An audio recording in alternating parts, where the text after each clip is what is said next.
நம்ம நாகப்பட்டினம் ஏரியாவுக்கு வருவோம். இங்க இருக்கிற மண் வளத்தை பாதிக்கிற இறால் பண்ணைகளை முறைப்படுத்தணும். அப்பதான் மீனவர்களோட வாழ்வாதாரமும் விவசாயிகளோட வாழ்க்கையும் பாதிக்காம இருக்கும். கடலோர கிராமங்கள்ல மீன் அரிப்புல இருந்து பாதுகாக்கிற அலையாத்தி காடுகளை அழிக்கிறத பத்தி தடுத்து நிறுத்தி அதுக்கு ஒரு வழி பண்ண வேண்டிய அரசாங்கத்துக்கு இதை விட ஒரு முக்கியமான ஒரு வேலை ஒண்ணு இருக்கு. அது என்ன தெரியுமா? சொந்த குடும்பத்தோட வளர்ச்சியும் சொந்த குடும்பத்தோட சுயநலமும் தான் அந்த முக்கியமான வேலை. இங்க இருக்கிற மக்களுக்கு குடிக்க தண்ணி இல்லாம தவிக்கிறாங்க. அதுக்கு தீர்வா காவிரி தண்ணியை கொண்டு வரலாம், மக்களோட தாகத்தை தீர்க்க. கொண்டு வந்தாங்களா? இவ்வளவு பாரம்பரிய கடல் சார்ந்த ஊர்ல ஒரு கவர்மெண்ட் மெரைன் காலேஜ் ஒன்னு கொண்டு வரலாம். கொண்டு வந்தாங்களா? மீன் சம்பந்தமான எந்த தொழிற்சாலையும் அமைக்கல. அமைச்சாங்களா? அட்லீஸ்ட் நிறைய பேருக்கு வேலை வாய்ப்பு கிடைக்கிற மாதிரி தொழில் வளர்த்தியாவது பெருக்கலாம். அதையாவது செஞ்சாங்களா?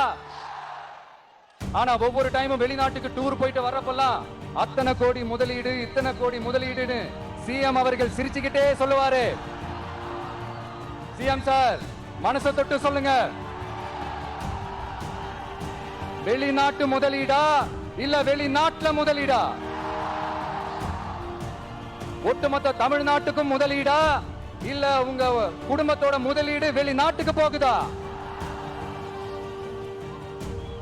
வேளாங்கண்ணி, நாகூர், கோடிய கரைன்னு இங்க இருக்கிற டூரிஸ்ட் பிளேஸ் எல்லாம் கொஞ்சம் நல்லா டெவலப் பண்ணலாம். பண்ண என்ன குறைஞ்சா போயிடுவீங்க? வேதாரண்யம் பகுதியில் உப்பு ஏற்றுமதி செய்யறதுக்கு வசதியை செஞ்சு கொடுக்கலாம். செஞ்சாங்களா? நாகூர் ஆண்டவர் அரசு மருத்துவமனையில பிரசவம் பார்க்கிற டாக்டரே இல்லையா? நாகப்பட்டினம் புது பஸ் ஸ்டாண்டையாவது சுத்தமா சுகாதாரமா வச்சுக்கிறாங்களா? நாகப்பட்டினம் ரயில்வே ஸ்டேஷன் வேலைகளை சீக்கிரமா முடிச்சு வைக்கலாம். அதையாவது செஞ்சாங்களா? இங்க ஏற்கனவே இருந்த ஸ்டீல் ரோலிங் மில்லையும் ரயில் பெட்டி தயாரிக்கிற தொழிற்சாலை மூடிட்டாங்க. அத மறுபடியும் திறந்தா நிறைய பேருக்கு வேலை வாய்ப்புகள் கிடைக்கும். ஏன் அதை பத்தி யோசிக்கல? மேலக்கோட்டை வாசல் NH மேம்பாலம் கட்டி 50 வருஷம் ஆச்சு. அது சரியா மேம்படுத்தலாம். அதை செஞ்சாங்களா? Thanjavur to Nagapattinam NH road வேலை பல வருஷமா நடக்குது. இன்னும் முடிச்ச பாடே காணும். அதை வேகப்படுத்தி முடிச்சிருக்கலாம். அதையாவது செஞ்சாங்களா? ரொம்ப முக்கியமா நெல்லு மூட்டையெல்லாம் மழை காலத்துல வெள்ளத்துல நனைஞ்சு நம்ம விவசாயிங்க எவ்வளவு வேதனைப்படுறாங்க. அதுக்கு சரியான ஒரு குடவுன் கட்டி தரலாம். அதையாவது கட்டி தந்தாங்களா?